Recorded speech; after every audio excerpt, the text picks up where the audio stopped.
তার প্রথম রাজনীতির দর্শন ছিল প্রতিশোধের রাজনীতি। মুক্তিযুদ্ধের চেয়ে বেশি যুবকের প্রাণহানি হয়েছে ৭১ থেকে ৭৫ পর্যন্ত। সেই বাকশালের হত্যাযজ্ঞের প্রতিবাদেই সংগঠিত হয়েছিল ৭৫-এর ১৫ই আগস্টের অভ্যুত্থান।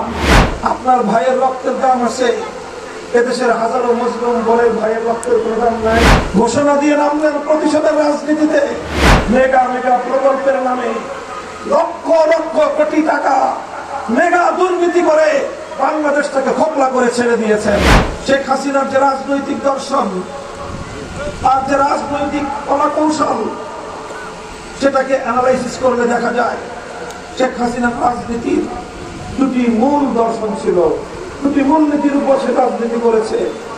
তার প্রথম রাজনীতির দর্শন ছিল প্রতিশোধের রাজনীতি। ১৯৭১ থেকে ৭৫ সাল বাংলাদেশের মানুষ যে বাকশালের দ্বারা নিপীড়িত হয়েছে, মুক্তিযুদ্ধের চেয়ে বেশি যুবকের প্রাণহানি হয়েছে ৭১ থেকে ৭৫ পর্যন্ত। মুক্তিযুদ্ধের ৯ মাসে আমার মায়ের সন্তানদেরকে হত্যা করেছিল পাক হানাদার বাহিনীরা। ৭১ থেকে ৭৫-এর ১৫ই আগস্ট পর্যন্ত আমার ৩০,০০০ মায়ের বুকের বুক এবং কোল খালি করেছিল কারা? বাকশালীরা। বাকশালীরা। এবং এই বাকশাল ছিল শেখ হাসিনার বাবা শেখ মুজিবুর রহমান সাহেবের বাকশাল। সেই বাকশালের হত্যাযজ্ঞের প্রতিবাদেই, সেই বাকশালের হত্যাযজ্ঞের প্রতিবাদেই সংগঠিত হয়েছিল ৭৫-এর ১৫ই আগস্টের অভ্যুত্থান।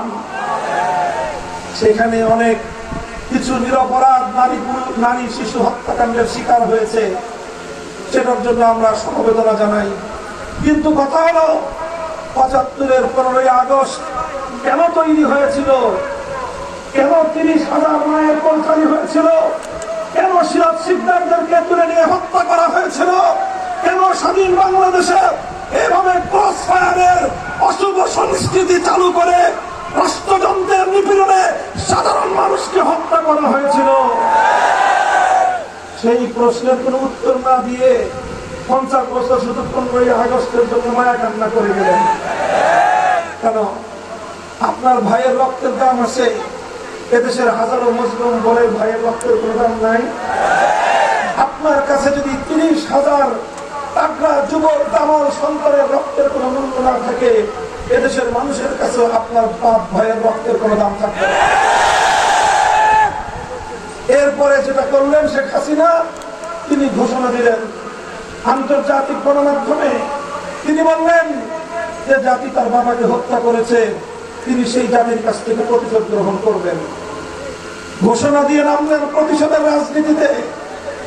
১৯৭৫-এর ১৫ই আগস্ট থেকে ২০২৪ সালের ৫ই আগস্ট পর্যন্ত শেখ হাসিনার ৫০ বছরের রাজনীতি ছিল প্রতিশোধের রাজনীতি।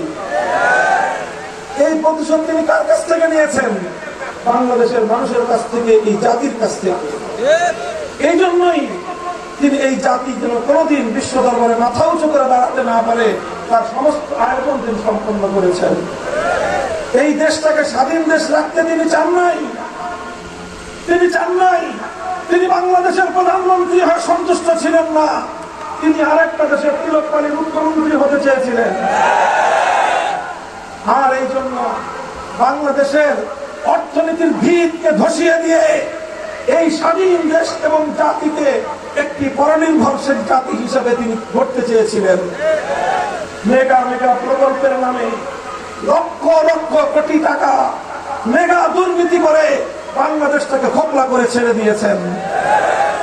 কলা খেয়ে খোকলা যেমন ফেলে দেয়, শেখ হাসিনা বাংলাদেশটাকে চুষে খেয়ে ১৬টা লাগেজ ভর্তি সর্বশেষ যা ছিল তা নিয়ে নিজের বোনটাকে বগল দাবা করে হেলিকপ্টারে উড়ে গিয়ে নরেন্দ্র মোদীর ঘরে গিয়ে পড়েছেন।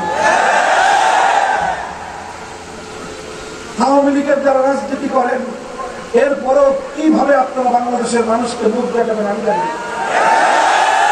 এই নেত্রীকে নিয়ে আপনারা গর্ব করেছিলেন, এই নেত্রীকে নিয়ে অহংকার করেছিলেন, এই নেত্রীর সুরে সুর মিলিয়ে আপনারা বলেছিলেন শেখ হাসিনা পালায় না।